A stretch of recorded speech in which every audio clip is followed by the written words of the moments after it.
오늘은 여러분과 예레미야서의 말씀을 함께 나누려고 하는데요. 예레미야는 예언자라는 것을 알고는 있지만 모세와 다윗처럼 익숙하지 않은 인물인 것은 사실입니다. 그래서 예레미야에 대해서 여러분들과 함께 좀 알아보고자 합니다. 여러분들은 예레미야 하면은 어떤 이미지가 떠오르시나요? 제가 객관식으로 드릴 테니까 한번 생각해 보시기를 바랍니다. 첫 번째는 누가 뭐라고 해도 하나님의 말씀을 전하는 신실한 예언자. 두 번째는 눈물의 예언자. 세 번째는 죽도록 고통당한 예언자. 네 번째는 잘 모르겠다. 특별한 이미지가 떠오르지 않는다. 여러분, 네 가지 이미지 중에 어떤 게 떠오르시나요? 만약 여러분들 중에 예레미야에 대해서 어디선가 들어봤다면 두 번째 이미지인 눈물의 예언자가 많이 떠올랐을 것이라 생각합니다. 하지만 예레미야에 대해서 낯선 분들이 더 많기 때문에 지금 이 시간은 예레미야에 대해서 팩트 체크를 해보려고 합니다. 팩트 체크이기 때문에 내피셜 없이 팩트만을 전달하겠습니다. 첫 번째 팩트는 예레미야는 10대 후반에 하나님의 부르심을 받았습니다. 예레미야는 어린 시절 예언자 후보생으로 부르심을 받았습니다. 선지서 전체를 봐도 10대 후반에 부르심을 받았다는 것은 상당히 어린 나이이죠. 사무엘을 제외한다면 가장 어린 나이에 부르심을 받은 것이 아닐까 그렇게 생각합니다. 두 번째 팩트는 예레미야는 결혼을 하지 않았고 자녀도 없었습니다. 하나님께서는 예레미야에게 아내를 맞이하지 말라, 자녀를 갖지 말라라고 명령하십니다. 이스라엘에 더 이상 생명의 축복이 허락되지 않는 것을, 그 메시지를 전하기 위해서 예레미야에게 결혼을 금합니다. 세 번째 팩트는 예언자로서 예레미야의 활동 기간은 40년에서 45년 정도가 됐습니다. 예언자로서는 꽤 긴 시간 활동했던 편이고 그의 인생 말미에는 예루살렘 멸망을 눈으로 직접 지켜봤던 그 예언자가 예레미야였습니다. 가장 어두운 시기에 하나님의 부르심을 받은 사람이었죠.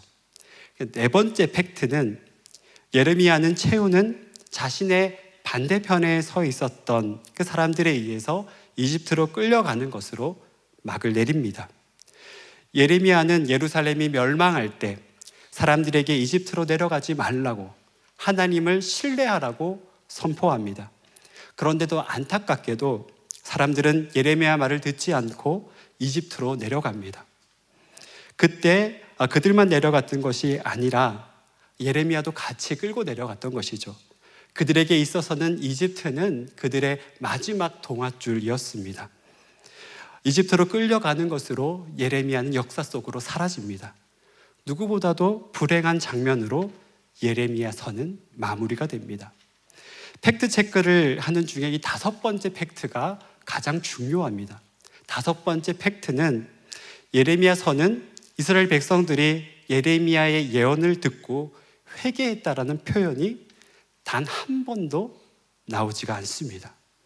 40년을 넘게 예언 활동을 했지만 그 누구도 예레미야 말을 듣지 않았습니다. 예레미야서에서 예레미야 말을 듣지 않았다라는 표현은 30번 이상 반복됩니다. 예레미야는 구약 성경에서 분량으로 따지면 가장 긴 책이고요.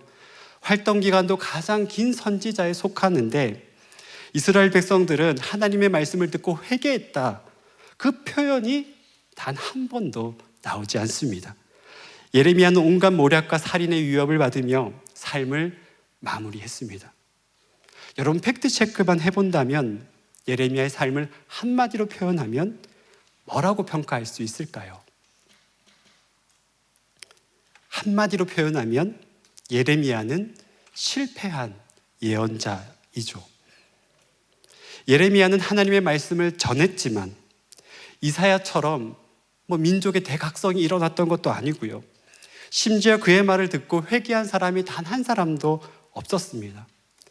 일평생 목사로 살면서 매주 설교를 하지만 단 한 명의 성도도 회개하지 않고 예수님께서 돌아오지 않는다면 사실 그것만큼 안타까운 일이 없죠. 그런 관점에서 봤을 때 예레미야의 삶은 실패한 예언자라고 해도 크게 틀리지 않을 겁니다. 그래서 예레미야는 오늘 여러분들과 함께 읽은 본문에서 피를 토하는 심정으로 하나님께 절규했던 겁니다. 사실 오늘 본문은 주의할 것도 사실 별로 없는데요, 그냥 가슴에 한이 맺히니까 똑같은 말을 계속 반복하고 있죠. 한이 맺히면 그렇잖아요. 예레미야가 지금까지 쌓아왔던 그 응어리, 어릴 때보다 복잡하게 이 마음속에 엉켜있던 그 엉어리가 이 자신의 삶을 잘 해석이 되지 않게 만듭니다. 사실 예레미야가 원해서 예언자가 된 것도 아니고요, 내가 살고 싶은 대로 살다가 망한 것도 아닌데 예레미야의 삶이 그렇게 고통 속에 있는 거잖아요. 너무 억울하죠. 그런데 분명한 것은, 예레미야를 부르신 것은 하나님이십니다. 심지어 자신의 현재 상황의 고난이 그 끝도 보이지가 않는 겁니다. 그래서 20장 18절에 하나님께 이렇게 토로하는 심정으로 고백합니다. 어찌하여 이 몸이 모태에서 나와서 이처럼 고난과 고통을 겪고 나의 생애를 마치는 날까지 이러한 수모를 받는가? 살면서 여러분도 이런 질문 하신 적이 없으십니까? 내가 왜 이 땅에 태어나서 이런 고통을 겪어야 하나? 그런 질문들을 한 번쯤 해봤을 겁니다.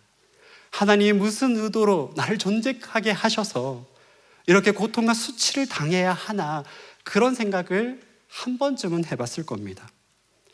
저희 부부의 삶도 한번 이 말씀을 뒤돌아보며 좀 살펴봤는데 예레미야처럼 팩트 체크를 해봤습니다.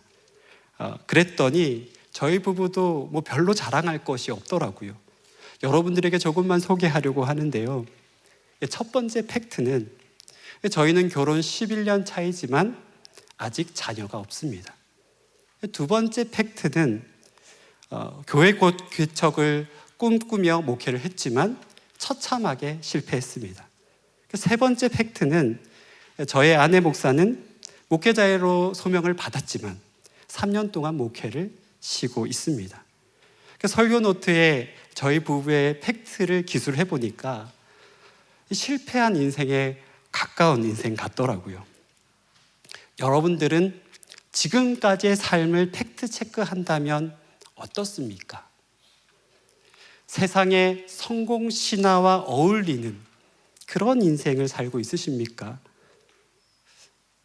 그런데 우리는 여기서 생각해야 될 지점이 한 가지가 있는데요, 하나님께서는 그럼에도 불구하고 그 모든 순간마다 이 예레미야를 떠나지 않았다라는 사실입니다.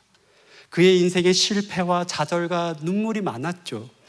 하지만 그 순간에도 하나님은 결코 예레미야를 떠나지 않으셨습니다.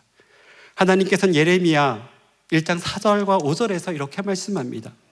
주님께서 나에게 말씀하셨다. 내가 너를 모태에서 짓기도 전에 너를 선택하고 내가 태어나기도 전에 너를 거룩하게 구별해서 뭇 민족에게 보낼 예언자로 세웠다. 하나님께서는 우리가 태어나시기도 전에 우리를 택해서 거룩하게 구별했다고 말씀하십니다. 내 인생의 기원을 언급했다라는 것은 더 이상 내 삶 속에 내 삶이 이 세상 속에 속해 있는 것이 아니라는 것을 선포하는 것이죠. 세상의 잣대로 나의 인생을 판단할 수 없다라는 것을 말하고 있는 겁니다. 하나님께서 우리를 선택하셨기에 결국 우리는 하나님의 섭리 안에 있을 수밖에 없다라는 말씀을 하고 있는 것이죠. 그리고 7절과 8절에는 이렇게 말씀하시는데 우리 다 같이 한번 읽어보도록 합시다. 시작. 그러나 주님께서 나에게 말씀하셨다. 넌 아직 너무나 어리다고 말하지 말아라. 내가 너를 누구에게 보내든지 너는 그에게로 가고 내가 너에게 무슨 명을 내리든지 너는 그대로 말하여라. 너는 그런 사람들을 두려워하지 말아라. 내가 늘 너와 함께 있으면서 보호해 주겠다. 나 주의 말이다. 우리는 하나님이 함께 하시면 모든 것이 잘 될 것이라고 생각합니다. 성공적인 삶을 꿈꾸죠. 그런데 하나님이 함께 하신다고 해서 세상의 성공이 보장되는 것이 아닙니다. 우리가 총무를 한다고 해서, 우리가 리더를 한다고 해서, 그리고 선교를 열심히 한다고 해서 내 인생의 성공이 보장되는 것, 내 인생의 성공이 따르는 것이 아닙니다.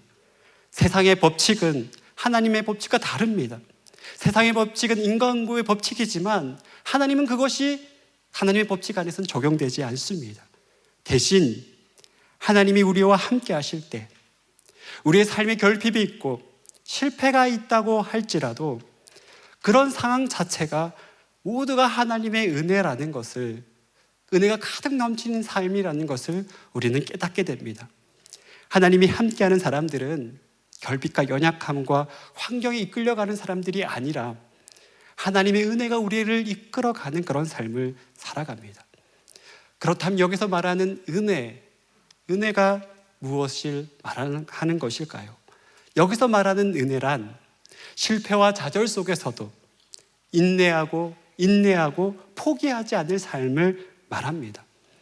결국에는 끝까지 하나님의 뜻을 완수하는 것을 말하는 거죠. 예레미야는 40년 동안 계속해서 하나님의 말씀을 전했습니다. 그런데 아무도 듣지 않았습니다. 일반적이면 그런 것들 포기할 수도 있잖아요. 하지만 예레미야는 끝까지 포기하지 않고 하나님의 말씀을 전합니다. 예루살렘이 멸망하는 그 순간에도, 이집트로 끌려가는 그 순간에도 그는 끝까지 말씀을 전했습니다. 여러분, 이것이 예레미야가 대단해서 그런 것일까요? 오늘 본문에서 예레미야의 기도는 원망과 절규로 끝납니다. 예레미야 20장의 기도는 아래와 같은 구조를 가집니다. 처음에 고백을 하고요, 간구를 하고 찬양을 하고 절망으로 끝납니다. 오늘 본문의 기도가 절망으로 끝났다라는 것에 저는 적지 않은 충격을 받았습니다. 인간 예레미야는 결코 예수 그리스도가 아니었습니다. 그런데 그는 끝까지 예언자의 그 소명을, 삶을 포기하지 않았던 겁니다. 하나님이 예레미야를 부르실 때 그는 계속 거절했습니다.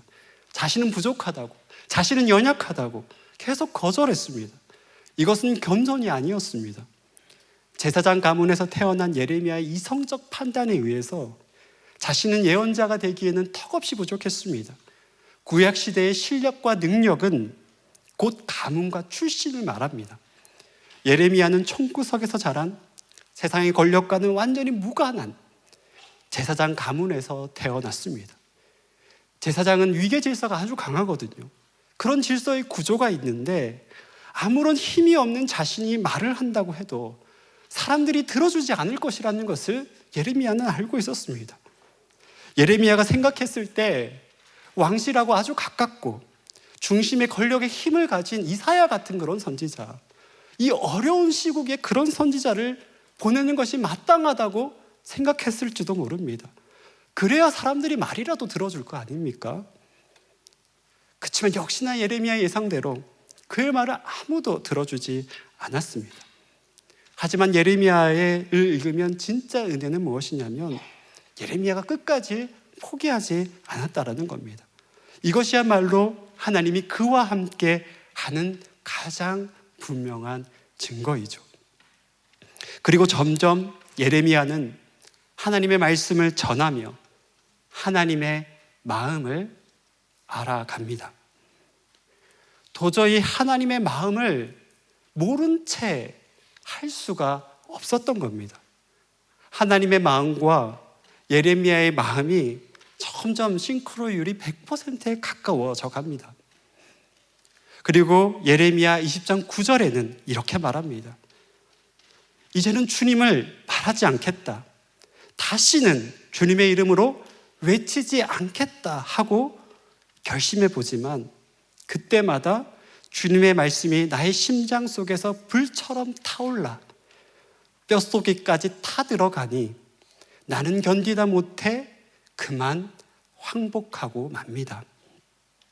하나님은 예레미야의 메시지가 이스라엘 백성들의 마음에 닿기를 바랬습니다. 단 한 사람이라도 하나님께 돌아오기를 그렇게 하나님은 간절히 바랬습니다. 당장의 이익보다는 당장의 눈에 보이는 그 이집트로 내려가는 것보다는 보이지 않는다 할지라도, 망해 보이는 길이라 할지라도 하나님을 붙잡는 단 한 사람이 있기를 바랬습니다. 예레미야는 하나님의 그 마음을 이해하기 시작했습니다. 여러분, 하나님이 우리를 향한 궁극적 목적이 무엇일까요? 세상에 쓸모 있는 사람이 되는 거, 아니면 우리가 하고 싶은 일을 해서 자아 실현을 하는 거, 혹은 내가 편안하고 안정적이고 행복한 삶을 살아가는 거, 그것도 아니면 세상에 선한 영향력을 끼치는 거. 그럼 과연 어느 것일까요? 지금 말한 모든 것이 하나님의 도구에 지나지 않습니다.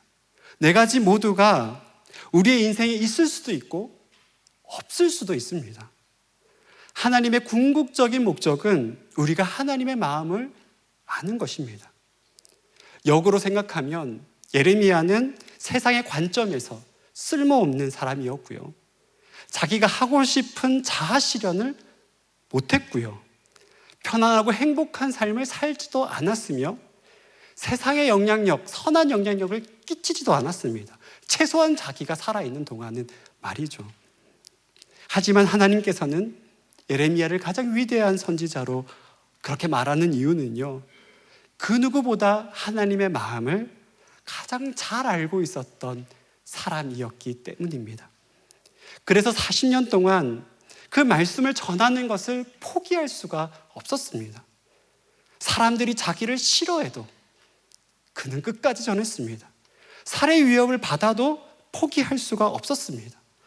예레미야의 삶 전체가 하나님의 메시지가 된 것이죠. 하나님의 마음을 아는 사람만이 하나님의 메신저가 될 수 있습니다. 여러분, 이것이 하나님께서 우리를 향한 궁극적인 목적입니다. 첫 번째로는 하나님의 마음을 아는 사람이 되는 것이고요. 두 번째로는 그 삶 자체가 하나님의 메시지가 되는 것입니다. 그러면 나의 결핍과 불행도 하나님의 메시지가 될 수 있고요. 내가 고통 속에 저주를 받는 그 시간도, 혹은 저주를 하는 그 시간도 하나님의 메시지가 될 수 있습니다. 왜냐하면 하나님께서 함께 하시면 내가 고통을 부르짖는 그 시간 속에서도 우리는 하나님의 마음을 느끼거든요. 그런데 놀랍게도 우리가 고통 속에 있는 그 시간 속에 그 하나님의 마음이 우리의 삶을 완전히 다르게 해석해 놓습니다. 하나님의 마음의 렌즈에 비친 모습으로 내 인생을 재해석하는 거죠. 혹시 이 자리에 가정에서 사랑받지 못하고 부모님에게 심한 그런 불화 때문에, 부모님들의 불화 때문에 고통받는 우리 청년들이 있습니까? 세상에서 보면 그 문제는 상담을 받고 치유를 받아야 하는 문제가 맞습니다. 그런데 그런 아픔들이 누군가에게 하나님을 마음을 전달하는 통로가 될 수가 있습니다.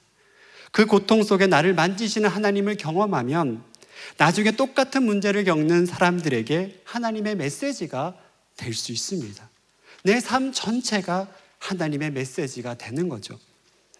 제가 교구 사역을 했을 때 오랫동안 아이를 갖지 못했던 부부가 있었습니다. 특히 아내분이 정말 괴로워했었는데요. 제가 하루는 그 가정의 신방을 갔습니다. 아이를 갖지 못하는 자매의 고통이 저에게도 고스란히 느껴졌습니다. 그때 하나님께서 저희 가정에도 자녀를 주지 않았지만 하나님께 받은 은혜를 나누라는 그 마음을 주셨습니다.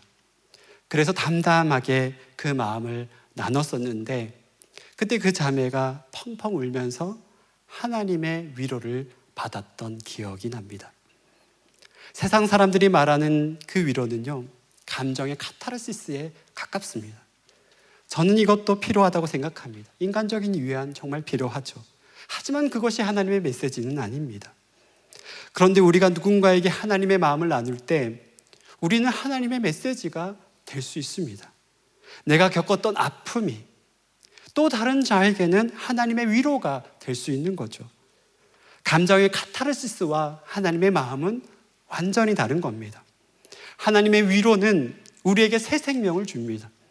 마치 예수님을 만난 사마리아 여인처럼 인생의 진정한 생명을 발견하게 됩니다. 그의 인생의 관점이 완전히 바꿔놓게 되는 것이죠. 하나님께서는 여러분이 하나님의 메시지가 되기를 원하십니다. 여러분이 겪는 모든 그 삶의 재료를 가지고 하나님의 메시지가 되기를 바라십니다. 하나님의 방법은 세상의 방법과 다릅니다.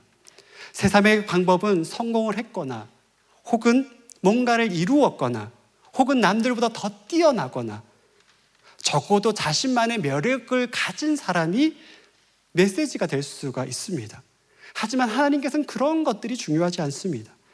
내가 내 인생을 바라봤을 때 하찮게 여긴다 할지라도, 특별한 것이 없다고 할지라도, 만약 지금 내가 하나님의 마음을 느끼고 거기에 순종하는 삶을 살아간다면 우리의 삶은 하나님의 메시지가 될 수 있습니다. 이제 말씀을 맺으려고 합니다. 가장 위대한 설교자 중에 스펄전 목사님이라는 분이 계셨습니다. 제가 청년 때 설교를 통해서 정말 많이 들었던 목사님 중에 한 분이십니다. 그런데 스펄전 목사님의 인생 가운데 아주 큰 사건이 있었습니다. 1만 명이 넘게 모이는 집회에서 스펄전 목사님께서 설교를 하시는데 발코니가 무너져서 7명이 사망을 하고 28명의 중상을 입는 사건이 있었습니다. 설교를 하다가 그런 일이 있었으니 스펄전 목사님이 얼마나 그 상심이 컸겠습니까? 그 이후로 스펄전 목사님은 공황장애와 외상 스트레스 장애와 그리고 심한 우울증을 앓았습니다. 스펄전 목사님은 그 사건을 자신의 전기에서 이렇게 고백합니다. 이 사건 이후 내 영혼은 어두운 밤에 갇혔다. 하나님께서 나를 불러내시기까지 나는 거의 미쳐버릴 지경이었다. 마치 예레미야처럼 스펄전 목사님은 깊은 어두운 밤을 지나갔습니다. 이 사건 이후에도 평생 스펄전 목사님은 우울증을 앓고 살았습니다. 그리고 숨을 거둘 때까지 통풍과 우울증을 앓았다고 합니다. 저는 청년 때 이 지점이 잘 이해가 되지 않았습니다. 스펄전 목사님 정도 되면 어떤 어려움이 있어도 극복해야 되는 것이 아닌가? 사실 그렇게 생각을 했습니다. 저는 교만하게도 그렇게 생각을 했습니다. 그런데 우리 인생에서 무엇을 극복하냐, 극복하지 않느냐, 그 하나님 앞에 사실 그렇게 중요한 것이 아니라는 것을 목회를 하면서 깨닫게 됐습니다. 중요한 것은 나의 결핍을 통해서 하나님의 메시지의 통로가 될 수 있느냐, 없느냐인 거죠. 스펄전 목사님은 그가 겪었던 공황장애, 우울증, 통풍, 외상 후 스트레스 장애를 통해서 자신이 복음의 도구로 사용됐다라고 그는 고백합니다. 그리고 수많은 사람들이 목사님의 메시지를 듣고 하나님께로 돌아왔고 19세기의 영국교회의 대부흥을 이끌었던 하나님의 메신저가 됐습니다. 스펄전 목사님은 그의 전기에서 이렇게 고백합니다. 나의 연약함과 아픔이 없었다면 나는 결코 이렇게 설교를 할 수 없었을 것입니다. 내가 아픈 자의 심정을 알았기 때문에 나는 위로할 수 있습니다. 여러분, 우리는 하나님의 마음을 알고 있는 자들입니다. 우리는 하나님의 마음을 알고 있기에 오늘 하루를 의미 있게 살아갈 수 있는 존재들입니다. 그 마음을 가지고 하루를 시작하는 겁니다. 그럴 때 하나님께서는 우리와 반드시 함께 하시죠. 우리가 웃는 순간에도, 우리가 슬퍼하는 순간에도, 눈물 흘리는 순간에도 모든 순간에 하나님은 함께 하십니다. 여러분, 이 세상에서 가장 정말 불쌍한 사람은 하나님의 마음을 모르는 자들이죠. 그래서 그들의 삶에는 하나님의 메시지가 없고요, 온 세상에 그 머릿속 가득 자신의 메시지 혹은 세상의 메시지로 가득한 사람들이 가장 불쌍한 사람들입니다.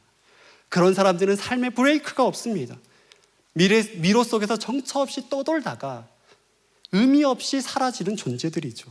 하지만 우리는 다릅니다.